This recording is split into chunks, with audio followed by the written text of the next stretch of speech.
창세기 12장 10절로 20절까지의 말씀을 한 절씩 교독하도록 하겠습니다. 제가 먼저 10절부터 교독하도록 하겠습니다. 그 땅에 기근이 들었으므로 아브라함이 애굽에 거류하려고 그리로 내려갔으니 이는 그 땅에 기근이 심하였음이라. 그가 애굽에 가까이 이르렀을 때에 그의 아내 사레에게 말하되 내가 알기에 그대는 아리따운 여인이라. 애굽 사람이 그대를 볼 때에 이르기를 이는 그의 아내라 하여 나는 죽이고 그대는 살리리니 원하건대 그대는 나의 누이라 하라. 그러면 내가 그대로 말미암아 안전하고 내 목숨이 그대로 말미암아 보존되리라 하니라. 아브라함이 애굽에 이르렀을 때에 애굽 사람들이 그 여인이 심히 아리따움을 보았고 바로의 고관들도 그를 보고 바로 앞에서 칭찬함으로 그 여인을 바로의 궁으로 이끌어 들인지라. 이에 바로가 그로 말미암아 아브라함을 후대함으로 아브라함이 양과 소와 노비와 암수 나귀와 낙타를 얻었더라. 여호와께서 아브라함의 아내 사레의 일로 바로와 그 집에 큰 재앙을 내리신지라. 바로가 아브라함을 불러서 이르되 내가 어찌하여 나에게 이렇게 행하였느냐? 내가 어찌하여 그를 내 아내라고 내게 말하지 아니하였느냐? 내가 어찌 그를 누이라 하여 내가 그를 데려다가 아내를 삼게 하였느냐? 내 아내가 여기 있으니 이제 데려가라 하고. 우리 20절 같이 합독합니다. 바로가 사람들에게 그의 일을 명하매 그들이 그와 함께 그의 아내와 그의 모든 소유를 보내었더라. 아멘. 우리 말씀을 나누기 전에 우리 사진 두 컷 정도를 한번 봤으면 좋겠습니다. 같은 사진인 것 같지만 다른 사진입니다. 눈치채신 분이 계시겠지만 우리 지난 월요일부터 목요일까지 우리 순창에 또 전주 남원에서 온 우리 형제 자매들과 함께 우리가 후원하고 있는 그리고 우리가 기도하고 있는 로잘리또의 우리 윤 선교사님이 사역하고 있는 그 지역에서 선교관 공사를 함께 감당하는 그러한 시간들을 갖고 돌아왔습니다. 소위 좀 속된 말로 우리가 노가다라고 하는 것, 노가다라고 하는 그 사역을 감당하고 이렇게 돌아왔습니다. 교육관 건축이 한창 진행 중이고 그리고 일손이 늘 부족한 그 선교지에서 학생들이 함께 사역하는 그러한 3박 4일의 시간 동안 선교사님이 그래도 많이 기뻐하시고 함께 동역하는 시간들이 되었다고 여겨집니다. 처음에 갈 때 늘 선교지에 우리가 좀 도움이라도 되어 드렸으면 좋겠다는 마음과 최소한의 우리의 존재감만이라도 그곳에서 우리가 할 수 있었다면 하는 마음으로 늘 선교에 동참하곤 했는데 이번에는 정말 큰 일을 하고 왔습니다. 저희가 집 두 채를 옮겼습니다. 아시죠? 웃으시는 분들은 어떤 의미인지 알 겁니다. 저희가 집 두 채를 옮기면서 그래도 우리가 한 몫을 좀 했구나 하는 생각을 좀 해보게 되었고 성사님과 함께 좋은 시간을 보내다 왔습니다. 여러분들이 사진에서 보았듯이 우리가 지금 한참 진행 중인 이 선교관 그리고 이 교육관의 잡일을 좀 도와드리고 주변을 정리해드리고 필요한 손길을 도와주는 일을 하고 왔습니다.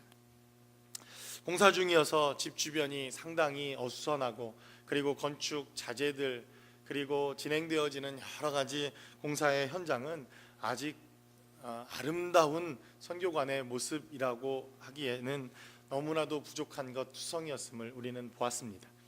특별히 그래도 다행인 것은 1층이 사진에서 좀 다시 한번 보여주시면 1층 공사가 그래도 좀 마무리가 되어서 아래층으로 보이는 왼쪽이 형제 숙소였고 제가 볼 때 오른쪽은 오른쪽 두 군데 형제 숙소 안쪽에 자매들이 기거할 수 있는 그러한 숙소는 그래도 마련되어 있었습니다.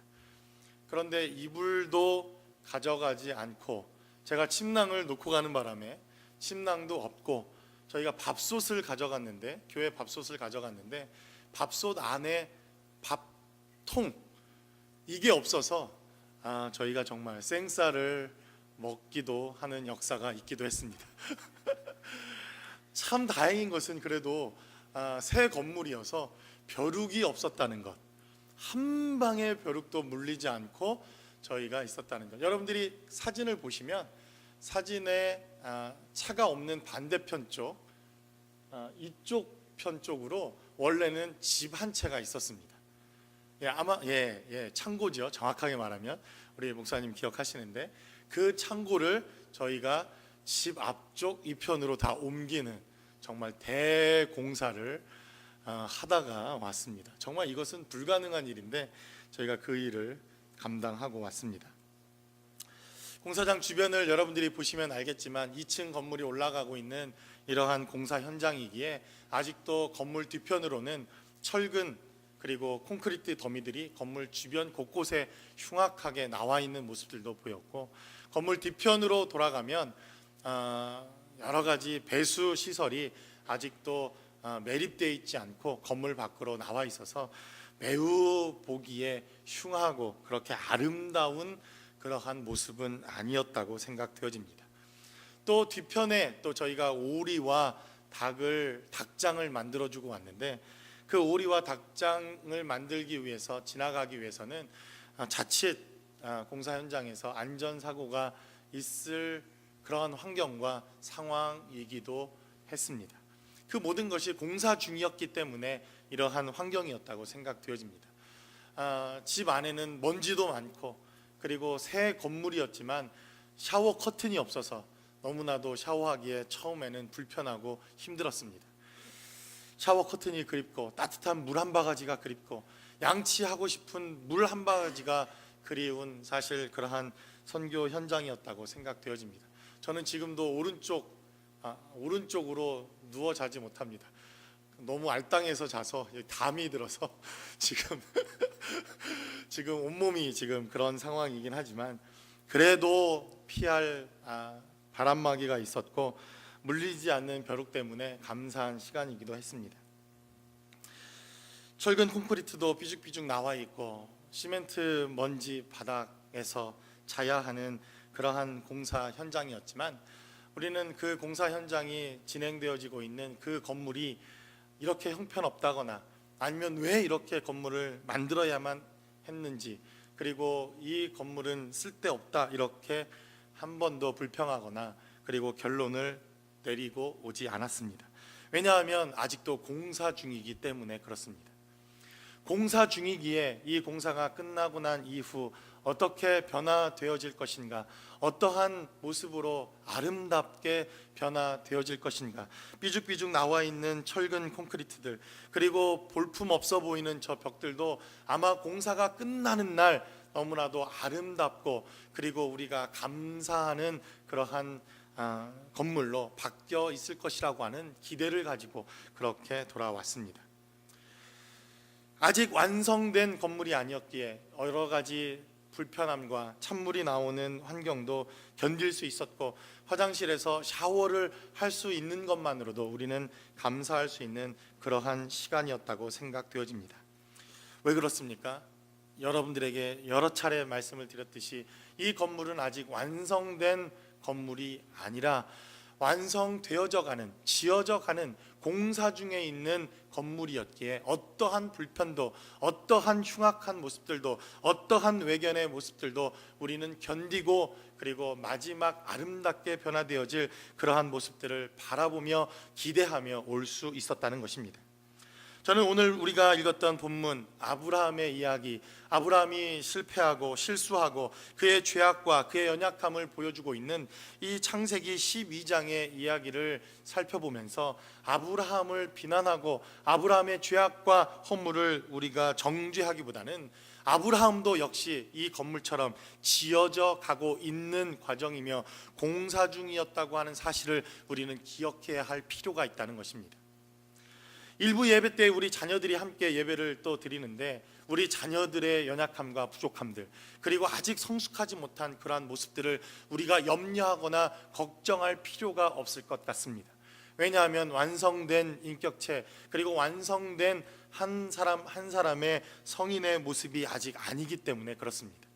오늘 우리와 함께하고 있는 우리 청년들 많이 미성숙하고 여러 가지 부족함들도 있고 우리 어른들이 보기에 이 세대들, 오는 세대들이 우리와는 좀 다른가라고 하는 그러한 염려와 걱정이 있더라도 저는 걱정하거나 염려할 필요가 없다고 여겨집니다. 왜냐하면 이미 말씀드렸듯이 완성되어지고 완전히 끝난 건물이 아니라 공사 중에 있는, 이제 어쩌면 공사가 막 시작되어진 그러한 형제 자매들이기 때문일지도 모른다는 생각을 해봅니다. 신앙에 있어서도 마찬가지라고 생각되어집니다. 많은 시간들 우리가 신앙생활을 했지만 우리는 완성되어진 하나님의 인격체로, 그리고 성도의 삶을 살아가기보다는 이 땅의 삶은 어쩌면 공사 중에, 공사의 연속선상에서 우리가 완전한 것을 바라보는 삶의 어느 과정 가운데 우리는 살아가는 인생들이라고 생각되어집니다. 그러기에 아브라함의 실수가, 아브라함의 잘못과 아브라함의 이러한 죄악들이 결코 낯설지 않은 것은 저와 여러분들이 이 땅의 삶을 살아가는 동안 경험하는 죄악들이요, 아브라함의 이러한 연약함과 부족함은 우리가 이 땅의 삶을 살아내는 동안 저와 여러분들이 동일하게 겪게 되어지는 연약함과 부족함의 모습 때문이라고 여겨지기 때문에 그렇습니다. 우리는 이 아브라함의 이야기를 통해서 변화되어져야 할 우리의 삶의 모습이 있다면 무엇인지, 그리고 우리가 완성되어질 우리의 삶의 자리에서 새롭게 기대해야 할 삶의 모습이 있다면 무엇인지 본문의 말씀을 통해서 여러분들과 함께 나누어 보기를 원합니다. 첫 번째로 우리가 오늘 본문의 말씀을 통해서 깨닫게 되어지는 아브라함의 첫 번째 죄악과 실패의 모습은 그가 바로 롯과 동행하게 되는 실수가 그의 삶의 자리에 있었다고 하는 것입니다. 우리 한번 창세기 12장 1절의 말씀을 제가 한번 읽어보도록 하겠습니다. 창세기 12장 1절에서는 여호와께서 아브라함에게 이르시되 너는 너의 고향과 친척과 아버지의 집을 떠나 내가 내게 보여줄 땅으로 가라, 이렇게 하나님께서 말씀을 하십니다. 여호와 하나님께서 아브라함에게 믿음의 여정을 시작하게 하시는데, 우리가 이미 말씀을 통해서 나누었듯이 하란이라고 하는 그 땅에 머물러 있던 그 당시 하나님은 다시 아브라함에게 나타나 아브라함에게 명령하십니다. 너는 너의 고향을 떠나라, 이렇게 말합니다. 친척을 떠나라, 이렇게 말씀합니다. 아버지의 집을 떠나 내가 내게 보여줄 땅으로 가라, 이렇게 말씀하십니다. 하나님께서는 종종 우리에게 새로운 삶과 새로운 인생을 시작하게 하실 때 떠나게 하시는 일들을 많이 하십니다. 하나님께서 아담을 만드시고 하와를 만드셨을 때도 너는 내 부모를 떠나 한 가정을 이루라, 이렇게 말씀하셨던 것처럼 하나님께서는 뭔가 새로운 출발, 새로운 시작을 하실 때 떠나는 것으로부터 시작하게 하시는데, 아브라함에게는 몇 가지 당부를 하십니다. 고향을 떠나고 친척과 아버지의 집을 떠나 하나님께서 보여주신 땅으로 가라, 이렇게 말씀하셨다는 것입니다. 그러므로 아브라함은 바로 하나님께서 말씀하셨던 것처럼 롯이라고 하는 이 조카를 마음이 아프지만 남겨두고 하나님이 지시했던 약속의 말씀을 따라 그는 순종하는 삶을 사는 것이 마땅했었다고 하는 것입니다. 그런데 오늘 본문이 기록한 창세기 12장 4절의 말씀을 우리가 살펴보면, 이에 아브라함이 여호와의 말씀을 따라갔고 롯도 그와 함께 갔으며 아브라함이 하란을 떠날 때에 75세였더라. 성경은 이렇게 증가합니다. 어디까지는 좋았습니까? 이에 아브라함이 여호와의 말씀을 따라간 것까지는 너무나도 좋은 순종의 메시지였습니다. 그는 하나님의 말씀을 순종했고 하나님의 말씀을 따랐고 하나님의 음성에 순종하여서 그 말씀을 따라 하란이라고 하는 땅을 떠나 가나안 땅에 들어가는 데까지는 하나님 앞에 순종하는 모습을 보였습니다. 이 말씀은 우리가 2주 전 말씀을 통해서 나누었던 메시지였습니다. 그런데 오늘 4절 후반절, 롯도 그와 함께 갔으며 아브라함이 하란을 떠날 때에 75세였더라. 바로 이 부분이 문제가 되었다는 것입니다. 하나님께서는 아브라함에게 말씀하시기를 본토, 친척, 아비, 너의 모든 고향을 떠나 하나님이 말씀하시고 보여주신 땅으로 가라, 이렇게 말씀하셨는데 롯이라고 하는 그의 조카의 가정을 데리고 동행하는 삶의 자리를 시작했다는 것입니다. 저는 일부 때도 말씀을 좀 드린 적이 있는데, 제가 이 말씀을 곰곰이 묵상하다가 왜 하나님께서 말씀하신 이 말씀을 아브라함은 듣고 순종했음에도 불구하고 롯이라고 하는 조카와 그 가정을 데리고 떠났을까 곰곰이 묵상하다가 정말 보화와 같은 메시지 하나를 발견하게 되었습니다. 아마 아브라함은 롯을 롯도로 여기지 않았나라는 생각을 해봅니다. 잘 읽어보시면 롯도 그와 함께 갔으며 라고 성경은 말합니다. 여러분, 말도 안 되는 이야기인 것 같지만 여러분, 이 메시지를 잘 생각해 보면 제가 이야기하는 것이 그렇게 억지스러운 메시지만은 아니란 것을 발견할 수 있을 것이라고 생각되어집니다. 이때 당시 아브라함이 살고 있었던 이때만 해도 이러한 경제적인 시스템이 잘 구축되어진 그러한 사회와 환경은 아니었을 것입니다. 한 사람의 경제력, 한 사람의 노동력, 한 사람이 경제력 부를 창출할 수 있는 그러한 삶을 함께 할 수 있다는 것, 이것은 아브라함에게 있어서 정말 롯도와 같은 그러한 사람이었을지도 모른다는 생각을 해보게 됩니다. 오늘 성경이 기록하기를 아브라함이 하란을 떠날 때의 나이를 75세다 이렇게 기록해 놓습니다. 아브라함이 청춘의 때를 지나 그의 전성기 때를 지나 오히려 이제는 점점점 나이를 먹어가는 후반기의 때에 들어가는 환경과 상황이라는 것을 생각해 볼 때 젊은 롯의 가정, 경제적인 부와 그리고 군사적인 힘과 그리고 여러 가지 의지할 대상이 될 수 있는 롯을 데리고 가는 것은 그가 어쩌면 롯의 가정을 롯도와 같이 생각했을지도 모른다는 생각은 그렇게 무리한 생각이 아니라고 생각되어집니다. 우리 전사님의 간증을 통해서 들었듯이 이 하란이라고 하는 땅을 떠나 가나안 땅에 들어가게 될 아브라함은 가나안 땅에서 어떠한 환경을 경험하게 될지, 어떠한 위험을 그가 감수하게 될지, 그리고 그곳에서 그에게 마주대하게 될 새로운 환경과 여러 가지 상황들을 고려하면서 롯이라고 하는 이 젊은 가정, 방패가 되어줄 수 있고 힘이 되어줄 수 있고 경제적인 면에 있어서도 함께 동역할 수 있는 롯을 데려가는 것이 그에게 있어서 마땅한 일이라고 생각했을지도 모른다는 것입니다. 다른 말로 롯을 데리고 간 이 실수는 하나님 이외에도 나에게 무엇인가가 더 필요하다고 느껴지는 결핍증, 하나님 이외에도 나에게 무엇인가가 보다 더 필요하다고 여겨지는 이러한 잘못된 불신앙의 모습들이 바로 이 롯과 동행한 우리의 삶의 여정에서부터 아브라함의 실수와 아브라함의 불신앙이 시작되었음을 성경은 우리에게 증거합니다. 사실 우리가 얼마나 그렇게 고백합니까? 하나님 한 분으로 만족합니다. 우리 그렇게 다 고백하지 않습니까? 다 우리는 그렇게 고백해왔고 그렇게 살아왔습니다. 그런데 우리는 결핍을 느낍니다. 우리는 많은 우리의 삶의 자리에서 분명히 무엇인가 결핍되어진 그러한 결핍을 느낍니다. 아마도 가장 많은 결핍을 느끼는 것이 두 가지 종류가 아닐까라는 생각을 해봅니다. 첫 번째는 물질이요, 첫 번째는 사람이라고 하는 이 두 가지의 결핍을 인간은 가장 큰 결핍으로 느끼고 살아가는 삶을 살고 있지 않은가라는 생각을 해봅니다.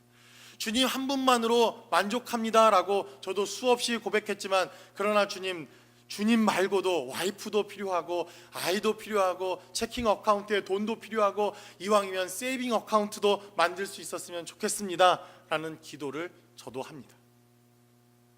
우리에게 이러한 주님 이외의 또 다른 결핍, 그리고 하나님 이외에도 더 많은 무엇인가가 필요하다고 생각되어지는 것, 이것은 어쩌면 하나님께서 아브라함을 통해서 가르쳐주고 싶었고 또 아브라함이 배웠어야 할 믿음의 여정의 첫 번째 신앙의 모습이었을 것이라는 것입니다.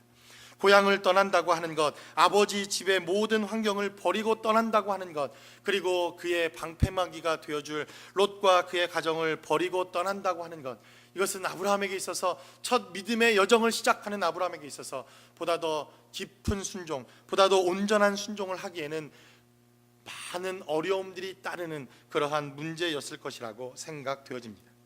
3박 4일 동안 멕시코에 일정을 하면서 저는 짧은 그 3박 4일의 일정에도 왜 그렇게 부족한 것이 많은지, 왜 그렇게 필요한 것이 많은지, 그리고 왜 그렇게 모르는 것도 많고 새롭게 경험하는 것들도 많은지, 3박 4일의 시간이 결코 짧은 시간은 아니었다 하는 것을 새롭게 경험하게 되었습니다. 양치할 수 있는 물 한 잔이 필요했고, 세수를 할 수 있는 한 조각의 비누가 필요했고, 그리고 샤워 커튼이 절실히 필요했을 뿐만 아니라 정말 바닥에 깔고 자는 이불 하나조차도 정말 우리에게 얼마나 소중하고 귀한 것인가 하는 것을 다시 한번 깨닫고 돌아올 수 있는 시간이었다는 것입니다. 아브라함도 어쩌면 많은 고민과 많은 생각들이 있었을 것입니다. 처음 가는 낯선 곳, 처음 가는 그 땅, 처음 하나님의 말씀에 순종하여 가는 그 가나안 땅, 믿음으로 가야 할 곳이지만, 그러나 아브라함에게 필요한 것이 있었다면 그가 동행하여서라도 하나님의 말씀에 불순종해서라도 차지하고 가지고 가야 했을 바로 그것이 어쩌면 롯과 그의 가족들이었을 것이라고 하는 본문의 말씀을 통해서 우리는 하나님 이외에도, 하나님 한 분 이외에도 필요한 그 결핍 때문에 하나님을 외면할 수 있는 이러한 실수와 부족함 있는 자라는 것을 기억해야 한다는 것입니다. 두 번째로 본문은 우리에게 증거합니다.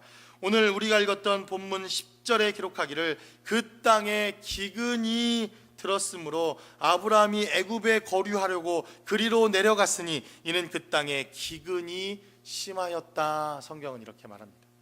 다른 말로 한마디로 말하면 먹고 살기 힘들어졌다는 것입니다. 때때로 우리가 신앙생활을 하면서 오해하고 하나님에 대해서 우리가 실수하고 있는 부분이 저는 대부분 이 부분이 아닌가라는 생각을 해봅니다. 하나님의 말씀에 순종하면 하나님께서 먹을 것도 책임지시고, 하나님의 말씀에 순종하면 우리의 필요한 경제적인 것, 우리의 필요한 영적인 것, 우리의 필요한 것들을 공급해 주실 것이라고 하는 믿음을 갖는 것, 이것은 너무나도 당연한 일이라고 생각되어집니다. 그러나 하나님께서는 하나님의 말씀에 순종했더니 우리에게 아무런 어려움이 없고 우리에게 오직 하나님이 주시는 은혜와 축복만 있을 것이다, 이렇게 약속한 적이 없다는 것입니다.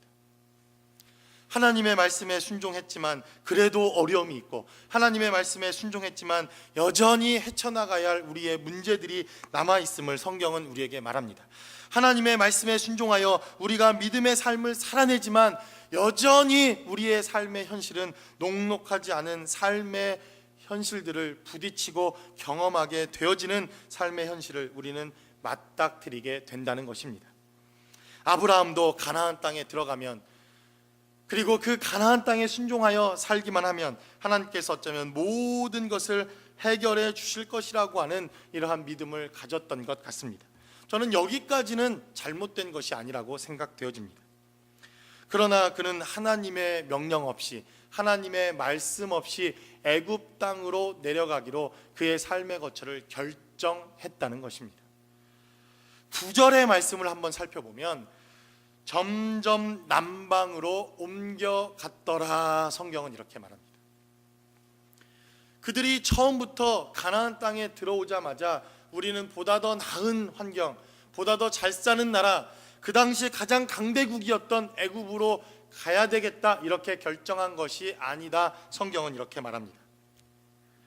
8절 말씀을부터 우리가 살펴보면 거기서 베델 동쪽 산으로 옮겨 장막을 치니 서쪽은 베델이요 동쪽은 아이라. 그가 그곳에서 여호와께 제단을 쌓고 여호와의 이름을 부르더니 점점 남방으로 옮겨갔더라. 성경은 이렇게 말합니다.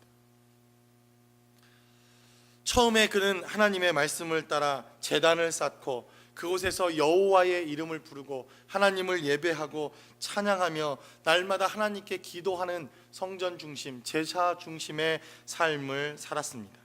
그런데 어떻게 됩니까? 점점 남방으로 옮겨갔다는 것입니다. 여기에는 여러 가지 영적인 의미가 있다고 여겨집니다. 다른 말로 하면 하나님의 제단이 있는 그곳을 떠나 그들은 점점 하나님과 멀어지는 삶을 어느 순간부터 살기 시작했다는 것을 의미하기도 합니다. 그들은 하나님이 보여주는 땅, 지시할 땅, 바로 그 땅에서 기다리고 인내하는 삶보다는 자신들이 거처를 옮기기로 결정하는 것으로 보다 더 나은 환경, 보다 더 나은 그러한 처소를 따라 그들 스스로가 옮겨갔다는 것을 의미하기도 합니다. 여러 가지 의미가 있겠지만 그들은 어쨌든 결과적으로 하나님과 멀어진 삶, 교회와 멀어진 삶, 예배와 멀어진 삶, 기도와 말씀과 전혀 상관없는 삶을 서서히 살다가 그들은 애굽 땅으로 가기로 결정하는 순간까지 다가오게 되었다는 것입니다. 저는 어쩌면 어떤 의미에서 이것이 총칼을 들이대고 예수를 믿을 것이냐 말 것이냐 이렇게 이야기하는 그러한 사단의 전략과 계략보다 지금도 예수를 믿는 것 때문에 죽음을 불사해야 하는 이러한 고난과 어려움보다는 이렇게 서서히 우리가 인식하지 못하도록, 우리가 깨닫지 못하도록 서서히 하나님과 관계없는 삶을 살아가는 삶이 훨씬 더 무서운 삶이라고 여겨집니다. 여러분 아마 그 얘기 다 아시죠? 개구리를 삶는 법, 이래서 우화와 동화도 많이 나왔는데 개구리나 변온동물들을 삶을 때 뜨거운 물에 바로 집어넣으면 아시죠? 튀어나옵니다. 튀어나오죠. 당연히. 그러나 개구리를 삶는 법이 있습니다. 차가운 물에서부터 서서히 물을 끓이면 이 변온동물인 개구리는 자기 피가 따뜻해지고 몸이 체온이 따뜻해지는 줄 알고 그냥 그곳에서 푹 삶아져서 죽습니다. 아시죠 여러분? 이것이 훨씬 더 위험하다는 것입니다. 나도 모르게 하나씩 쇠뇌되어지고 스며들어지는 이러한 사단의 모습들. 금요 예배 때도 말씀드렸듯이 어쩌면 그것이 스마트폰을 통해서, 인터넷을 통해서, 여러 가지 환경 매체를 통해서 우리에게 서서히 쇠뇌되어지는 바로 그러한 것들이 훨씬 더 위험한 것들이라고 여겨지고 생각되어집니다.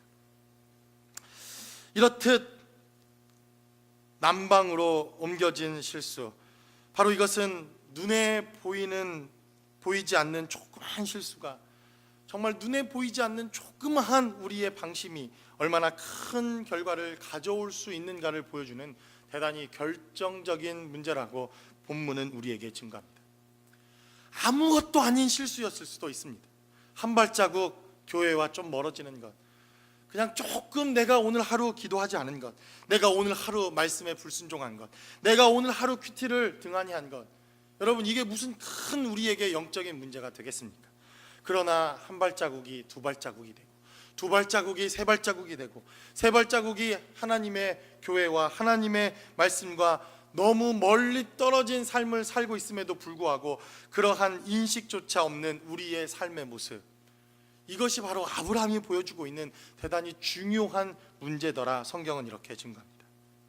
그래서 눈에 보이지 않는 아주 조그마한 우리의 방심과 실수가 어쩌면 결과적으로 더 큰 돌이킬 수 없는 그러한 결과를 가져올 수 있다는 것을 보여주는 것이 바로 이 아브라함의 사건임을 성경은 우리에게 증거합니다. 마지막으로 아브라함은 이제 애굽으로 내려간 그의 잘못된 결정 때문에 아내를 팔아버리는 사건이 바로 본문 11절부터 20절까지 기록되어져 있습니다. 우리가 읽었던 이 본문에서 아브라함은 아내를 팔아버립니다. 저는 솔직히 11절부터 20절까지 이 본문의 말씀에 참 은혜를 많이 받았습니다. 주님 말씀대로 살게 하옵소서. 나도 아내를 팔아버릴 수 있다면 팔아버리고 싶습니다. 얼마나 종종 우리도 남자들도 그런 생각이 솔직히 남자끼리 들지 않습니까? 여기서 아멘 하시면 곤란합니다. 조용히 저한테 오셔서 아멘 살짝 하시고 가시면 되겠습니다. 우리도 때때로 남자들 불쌍한 시대를 살아가고 있는 이 시대, 얼마나 불쌍한지 모릅니다. 그저 와이프가 한번 째려보면 그냥 깨갱해서 그냥 그 눈칫밥 얻어먹느라 정신없는 삶, 그저 한마디 하면 그냥 나중에 버림받을까봐 그저 그냥 순종하는 삶을 살아야 되는 이 시대, 그렇지 않습니까? 요즘은 그런 우스갯소리도 있듯이 와이프들이 곰탕을 끓여놓으면 겁난다고 합니다. 곰탕 끓여놓고 도망갈까봐. 그런 이야기들 아마 여러분 많이 들으셨을 겁니다. 그런데 이 아브라함은 그 아내를 팔아버리고 맙니다. 아브라함에게 있어서 옛사람의 모습들, 아직도 하란에서 살던 그의 습성과 그의 삶의 모습이 여실히 드러나는 사건, 하나님으로 말미암아 새로운 삶을 살기로 결단했지만 여전히 죄악되었던, 하나님 없이 살았던 아브라함의 모습이 고스란히 드러나는 사건이 바로 아내를 팔아버리는 사건이라는 것입니다. 하나님께서 아브라함을 부르셨을 때 이제 가나안 땅으로 부르십니다.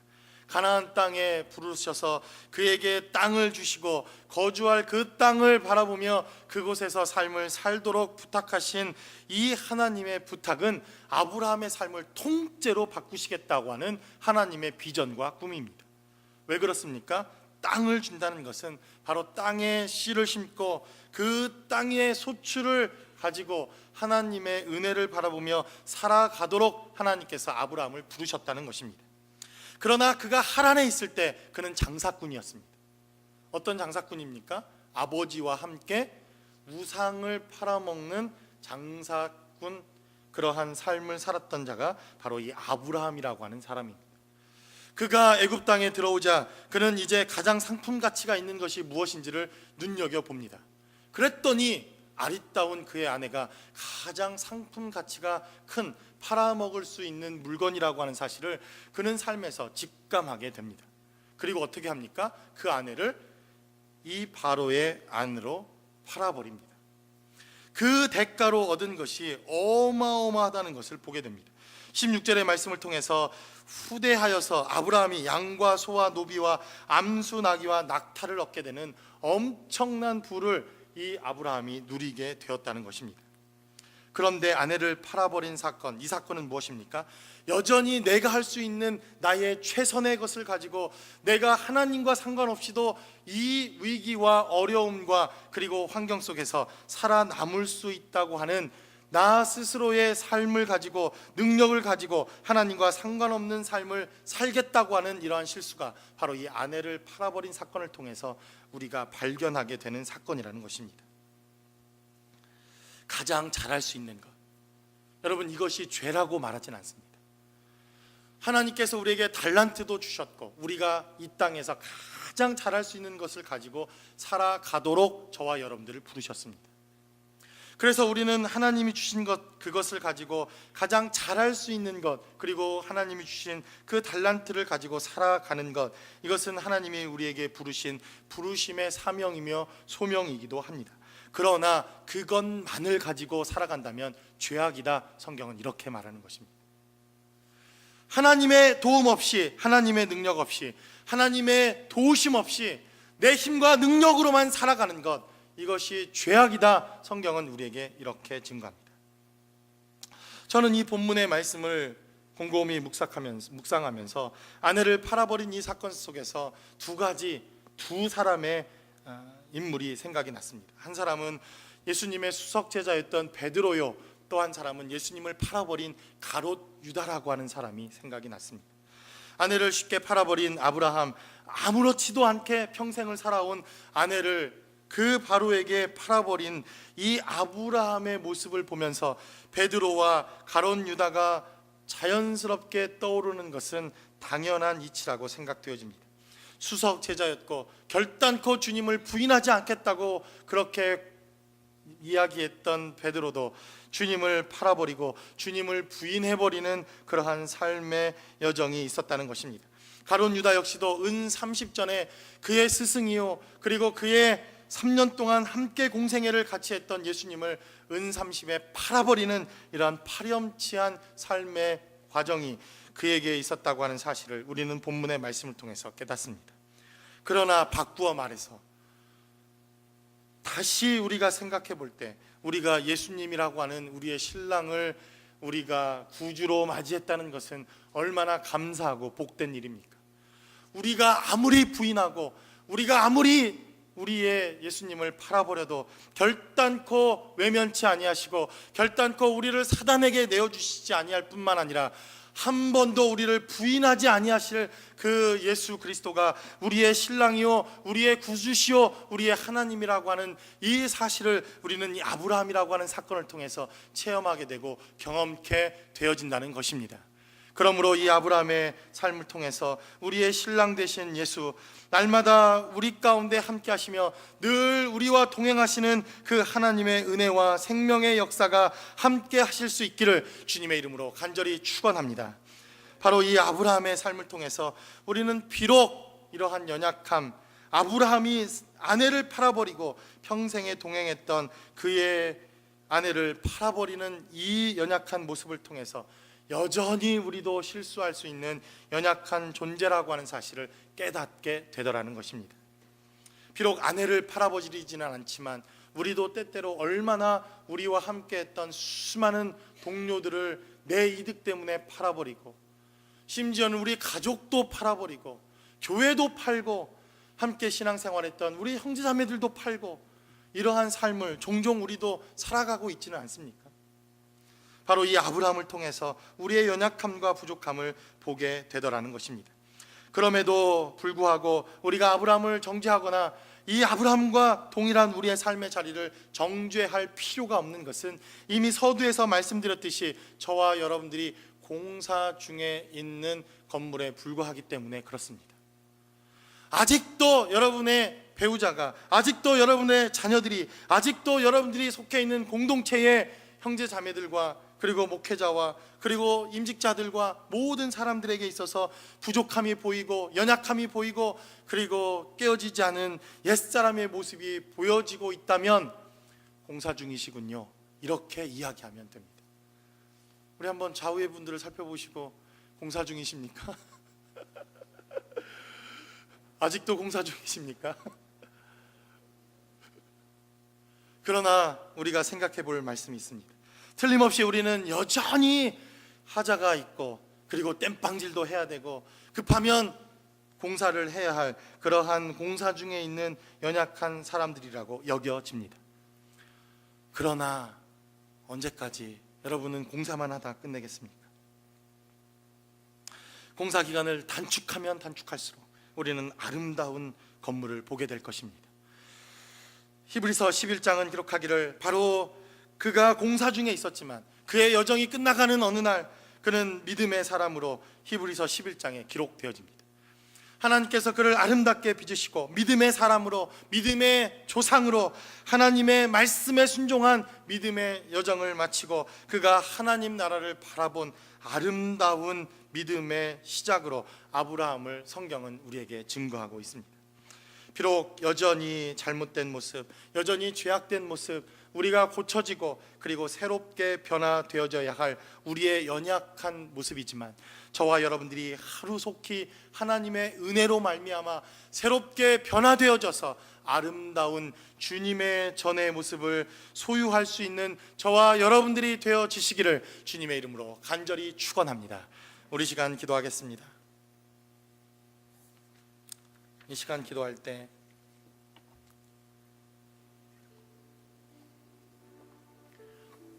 아브라함이 믿음의 여정을 시작했지만 그 믿음의 여정을 시작한 것으로 그의 모든 것이 완성되어진 것은 아니라고 하는 것을 성경은 우리에게 증거합니다. 부족함도 있었습니다. 죄악도 있었습니다. 하나님의 말씀에 불순종하던 순간도 있었습니다. 그래도 끝까지 아브라함은 하나님의 말씀에 순종하여 그는 믿음의 여정을 마치게 됩니다. 우리 시간 함께 기도할 때 여전히 우리에게 변화되지 않는 모습들이 있는 것을 압니다. 목사인 저도 연약한 모습이 있고 목사로 하나님께서 부르셨지만 여러분들에게 감추고 싶은 죄악들과 그러한 부족들이 있는 것도 사실입니다. 그러나 주님, 아름답게 변화되어질 그 우리의 인생 여정이 끝나는 어느 날 하나님께서 우리를 아름답게 변화시켜줄 그 날들을 고대하며 기대할 수 있게 해달라고 우리 시간 다 같이 한 목소리로 기도하겠습니다.